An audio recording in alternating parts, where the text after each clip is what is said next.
নমস্কার, আমি Riman. Welcome to বিদ্যাঘোষ। তো তোমরা প্রত্যেকেই জানো যে পিএসসি মিসেলিনিয়াসের এক্সামটা আজকে হয়ে গেল। তো ডেফিনেটলি সেদিক থেকে অ্যাটেন্ডেন্স তোমরা যদি বলো পিএসসি মিসেলিনিয়াস এক্সামে, তো বেশ ভালোই ছিল, খুব একটা খারাপ ছিল না। অ্যাটলিস্ট মোটামুটি 80% অ্যাটেন্ডেন্স ছিল আমাদের এই পিএসসি মিসেলিনিয়াস এক্সামে। তো আমি এই কারণে এই অ্যাটেন্ডেন্সের কথাটা বলছি, কারণ অ্যাটেন্ডেন্সের উপরে তোমার কিন্তু কাট অফটা অনেকটা ডিপেন্ড করে যায়। তো যদিও আজকে এক্সামটা দেওয়ার পরে অনেকের মনে কোশ্চেন আসছে যে এখন কাট অফটা কতটা কি হতে পারে, তারা মেন্সের জন্য প্রিপারেশন করবে কি করবে না, এই সমস্ত জিনিসগুলো অনেক স্টুডেন্টেরই মনে হচ্ছে। দেখো, যেহেতু একটা যে এক্সামের কাট অফ অ্যানালাইসিস করতে গিয়ে আমাদের অনেক কিছু ডেটা প্রয়োজন পড়ে, যদি আমাদের এখানে কোনো রকম একটা ডেটাও ঠিকঠাক মতো করে ক্লিয়ার করা নেই। কারণ অবভিয়াসলি সব থেকে আমাদের বেশি যেটা পড়ে সেটা হচ্ছে যে কি ভ্যাকেন্সি কত রয়েছে। কারণ ভ্যাকেন্সির উপরে ডিপেন্ড করছে কতগুলো কি মানে ক্যান্ডিডেটকে ডাকা হবে, এবং ভ্যাকেন্সি দেওয়া থাকলেও মানে দিয়ে দিলেও কতগুলো ক্যান্ডিডেটকে এরা এক্স্যাক্টলি নেয়, সেটাও কিন্তু কত গুণ নেয় সেটা কিন্তু আমাদের এখানে জানা থাকে না।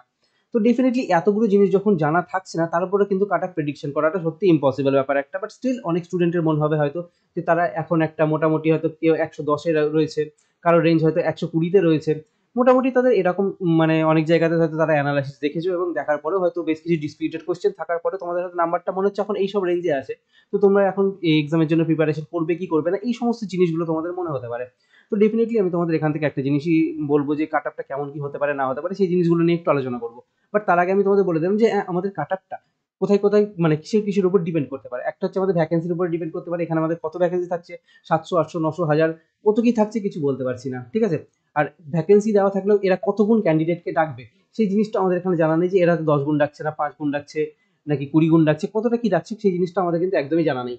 তো ডেফিনেটলি যখন এতগুলো জিনিস আমাদের জানা নেই, তাহলে সেদিক থেকে কাটা প্রেডিকশন করাটা একটু মুশকিল রয়েছে। বাট স্টিল আমি তোমাদের একটা জিনিস বলে দিচ্ছি, যেহেতু দেখো পিএসসি মিসেলিনিয়াসের কোশ্চেন লেভেলটা কেমন ছিল সেটা আমাদের একটু জানতে হবে। কারণ কোশ্চেন লেভেলের উপর এবং আগেকার আমরা পাস যদি দেখে নিই যে কতটা কাট অফ গিয়েছিল না গিয়েছিল, সেটার উপর ডিপেন্ড করে কিন্তু আমরা কিছু না কিছু একটা মানে নাম্বারের কাছাকাছি একটা পৌঁছতে পারি। বাট যদিও সেটা হয়তো 100% ঠিক না হওয়াটাই স্বাভাবিক, বাট স্টিল আমরা হয়তো একটা মোটামুটি একটা আন্দাজ করতে পারি। তো সেই দিক থেকে তোমরা প্রত্যেকে জানো যে পিএসসি মিসেলিনিয়াসের কোশ্চেন এবার যথেষ্ট ইজি হয়েছে। দেখো, অনেকেই হয়তো অনেক রকম ভাবে ভুলভাল অ্যানালাইসিস করবে, অনেকে দুটো একটা উল্টো পাল্টা মন্তব্য করবে এই কোশ্চেনের উপর নিয়ে।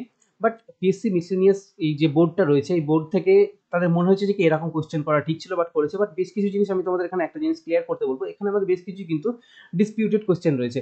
এই ডিসপিউটেড কোশ্চেনগুলো কিন্তু দেওয়ার কোনো রকম মানে হয় না। কারণ এই ডিসপিউটেড কোশ্চেনগুলো দেওয়ার ফলেই কি হতে পারে, মোটামুটি দুই মানে যদি দুটো ডিসপিউটেড কোশ্চেন থেকে থাকে, তাহলে কোনো স্টুডেন্টের নাম্বার কি হতে পারে সেই দিক থেকে তারা কি অ্যান্সার নিচ্ছে না নিচ্ছে তার উপর ডিপেন্ড করে যেতে পারে। এই জন্য কি হচ্ছে, তুমি যদি দুটো কোশ্চেনের অ্যান্সার ঠিকঠাক করে আসো, তাহলে তোমার নাম্বারটা 4 নাম্বার প্লাস হয়ে যাচ্ছে। আবার কি তুমি যদি দুটো কোশ্চেনের অ্যান্সার ভুল করে আসো, তাহলে তোমার নেগেটিভ নিয়ে 5 নাম্বারটা মাইনাস হয়ে যাচ্ছে। তাহলে তোমার এখানে একটা 9 নাম্বারের গ্যাপ তৈরি হয়ে যাচ্ছে এই জায়গাটাতে। তো এই জায়গাটাতে অনেক কিছু ডিপেন্ড করে যায়। তো সেদিক থেকে শুধু শুধু কিছু ডিসপিউটেড কোশ্চেন দেওয়ার কোনো রকম কোনো মানে হয় না, যেটা আমাকে পিএসসির উপর ডিপেন্ড করে থাকতে হবে যে সেটার অ্যান্সার কি হতে চলেছে না হতে চলেছে। তো এই ধরনের কিছু কোশ্চেন এবারও ছিল। আর আরো একটা জিনিস তোমাদের বলে নেওয়া রয়েছে যে নেগেটিভ মার্কস কতটা কি রয়েছে না রয়েছে। দেখো, নেগেটিভ মার্কসের দিক থেকে তোমরা যদি একটা কথা বলি, যে আগেরবার পিএসসি মিশন নিয়েছে কি ছিল, নেগেটিভ মার্কস ছিল কত, 2/3 নেগেটিভ মার্কস ছিল, যতটা আমার জানা রয়েছে 2/3। আমি ভুল হলে ভুল হতে পারি, সেটা একটু আমাকে একটু কারেক্ট করে দিও। বাট আমি যতটা জানি, যতটা খেয়াল করেছিলাম, যে 2/3 নেগেটিভ ছিল। বাট এই বছর নেগেটিভটা কমে গিয়ে কত হয়েছে, 1/4 করে দেওয়া হয়েছে, যেটা কিন্তু তোমাদের কাট অফের উপর একটা হিউজ ইম্প্যাক্ট ফেলবে। দেখো, এই নেগেটিভটা এতটা কমে গিয়েছে যে কারণে কি, আগে কি মানে শিওর শর্ট অ্যান্সার হলে তবে কি ম্যাক্সিমাম স্টুডেন্ট কি করতো, সেটা তারা অ্যান্সার মার্ক করে আসতো। বাট এবছর যেহেতু 1/4 নেগেটিভ হয়ে গেছে, তার যেহেতু তাদের মনে হচ্ছে যে এটা একটা অ্যান্সার হতে পারে, তো সেই দিক থেকে তারা কিন্তু বেশ কিছু এক্সট্রা কোশ্চেন মার্ক করে আসবেও। আর ইনফ্যাক্ট বেশিরভাগ ক্ষেত্রেই দেখা গেছে যে তারা মানে যে কটা গেস নেয়, গেস নেওয়ার ক্ষমতাটা যখন তাদের বেড়ে যায়, 50-50 ইজিলি এলিমিনেট করে নিয়ে তারপরে তারা যখন গেস নিতে পারে, তখন তাদের কিন্তু একটু নাম্বারটা বেশি আছে, ম্যাক্সিমাম ক্ষেত্রে এটা দেখা গেছে।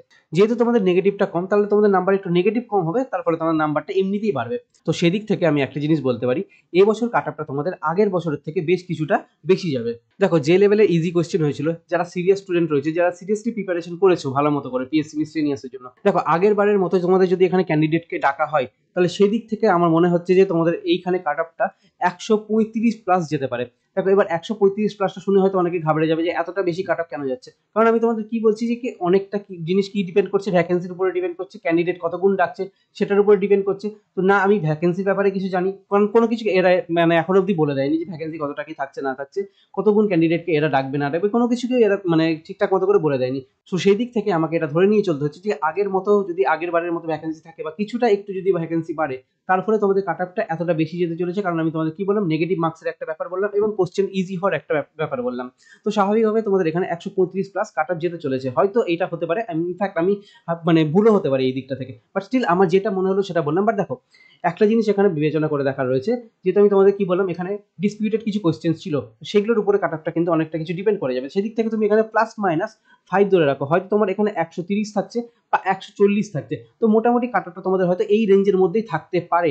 এটা কোনো রকম কোনো সিওরিটি নেই, এর থেকেও বেশি বাড়তে পারে, আবার এর থেকে বেশি কমতে পারে কাট অফটা, কারণ অনেক কিছু আমরা জিনিস না জেনেই কিন্তু প্রেডিক্ট করছি কাট অফটাকে। তো সেদিক থেকে আমার মনে হয় যদি কারোর যদি 120 নম্বরও থেকে থাকে, তো সেদিক থেকে আমার মনে হয় না যে তোমরা এখানে মেন্সের প্রিপারেশন করবে না বা এরকম কিছু কিন্তু একদমই নেই। যাদের 120 নাম্বার রয়েছে বা ইনফ্যাক্ট যাদের 115 নাম্বারে রয়েছে, আমি বলবো তোমরা মানে তোমাদের মেন্সের জন্য প্রিপারেশন করো, খুব ভালো মতো করে প্রিপারেশন করো। কারণ বলা যায় না যে যদি তোমাদের এখানে ভ্যাকেন্সিটা হয়তো 2000 ভ্যাকেন্সি দিয়ে দিল, তাহলে তুমি কি করবে? তাহলে তোমার এখানে 115 কাট অফ যেতেই পারে, কোনো রকম কোনো গ্যারেন্টি নেই, কারণ আমরা এখানে ভ্যাকেন্সি ব্যাপারে কিছু জানিও না। ঠিক আছে, যদি আমাদের ভ্যাকেন্সি একটু বেড়ে যায় তাহলে কাট অফটা আমাদের 115তেও নামতে পারে। তো সেই দিক থেকে কি হবে না হবে কিছুই বলা যাচ্ছে না, আমি জাস্ট একটা তোমাদের রেঞ্জ বলতে হবে।